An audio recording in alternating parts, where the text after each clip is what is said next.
Texas Congresswoman Jasmine Crockett and California Congressman Eric Swalwell ignited fierce debate after Crockett used an expletive while condemning what she called a fatal ICE-related shooting. Into fatal ICE shooting. The gentlelady from Texas is recognized to strike the last word. Yes, Mr. Chair, I'd ask to strike the last words. The gentlelady is recognized. Thank you so much. It is so hard to sit here sometimes because I didn't come to Congress to write laws or to do things that are hurting people. I'm just asking if there's any decency or heart or courage on that side of the aisle. The fact that a woman was killed, she was shot in her head, and y'all are pretending like nothing happened. I remember when Charlie Kirk got killed. Do you remember what our response was? Our response wasn't to sit there and pretend like it was okay. Is it okay because you have a badge? Because the last time I checked, allegedly no one is above the law. Can y'all not just have a little bit of courage and humanity? A child.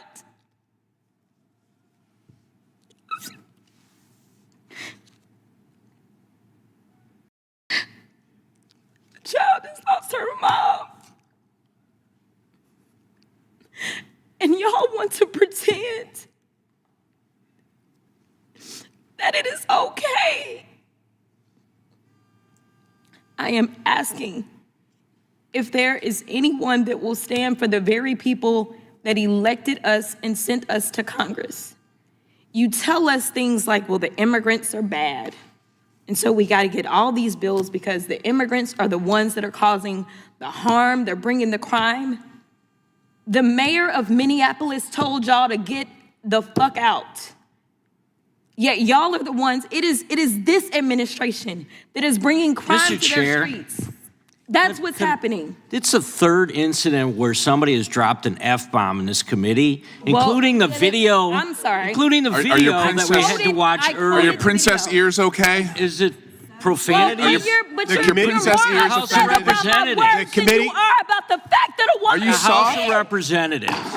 The gentlelady. Are we offending your princess ears? Are they that soft? All members will maybe some of the kids out there. Mr. Chairman, it is the gentlelady's You're killing time. them. Kids. It is the gentlelady's time. Let's let her have her time. It is the gentlelady's time. Would you stop the clock for a moment? Okay, and I'll restore that. The chair will remind all members that the person controlling the time is not to be unreasonably interrupted. We would further admonish that whenever possible to express the full meaning of something, it be done so without an expletive that may be offensive to people here in the audience or those who watch this on television. I understand that a quote at times is essential, but I would admonish everyone that it has been the practice of this committee for the many years I've been here to use such things as F-bomb in order to get the message out without actually using the word. Notwithstanding that, the gentlelady will be recognized for this time plus an additional 20 seconds. The gentlelady may continue. Thank you, Mr. Chair. Long story short, we are sitting in judiciary and no one on that side of the aisle seems to care that this particular person, whose name we don't know at this point, became the judge, jury, and executioner. I don't know how you square that. And then we're sitting here literally in markup for a bail funds bill. When I first ran for office, it was in the midst of yet another lynching by law enforcement in Minneapolis. At that time, it was George Floyd.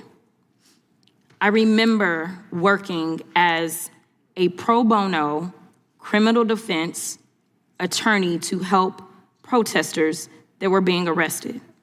There were more than 600 protesters that were arrested in Dallas. There were churches that came together to make sure that there were bail funds. There were nonprofit organizations.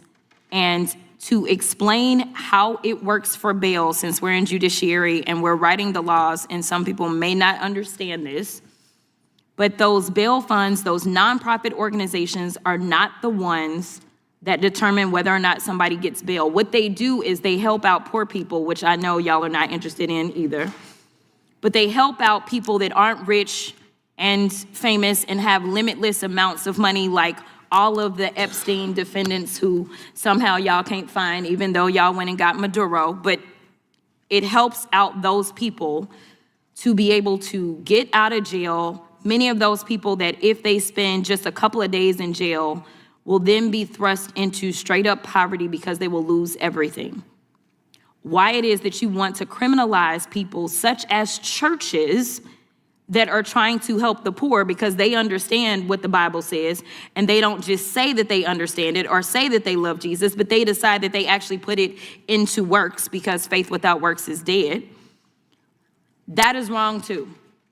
And I'm here to tell you that there's going to be a lot of nonprofit organizations that are going to step up in this moment, because there are going to be protests around this entire country because of the state-sanctioned execution that we all saw unfold, unless there is some kind of justice that takes place and we get the name of that officer and that officer is prosecuted. So I ask that law enforcement, we have oversight over them. I am the oversight ranker. Let's go ahead. In fact, I make a motion that we have a hearing in the oversight subcommittee as it relates to this particular issue and what took place.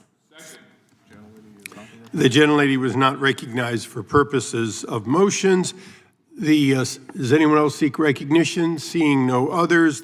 The confrontation unfolded as Crockett criticized Republicans for what she described as indifference following the reported killing of a woman during an immigration enforcement operation. She questioned whether law enforcement officers are being held accountable in the same way as ordinary citizens, and argued that Congress has an oversight responsibility. Her remarks referenced broader tensions over policing and immigration policy, drawing parallels to the national reckoning after the murder of George Floyd in Minneapolis. Republicans on the committee objected to her language rather than the substance of her argument, prompting Swalwell to mock what he called selective outrage over profanity instead of the loss of life. At the heart of the clash is a deeper fight over bail reform, nonprofit bail funds, and federal immigration enforcement, issues that continue to divide lawmakers sharply along partisan lines while communities across the country watch for accountability and clarity.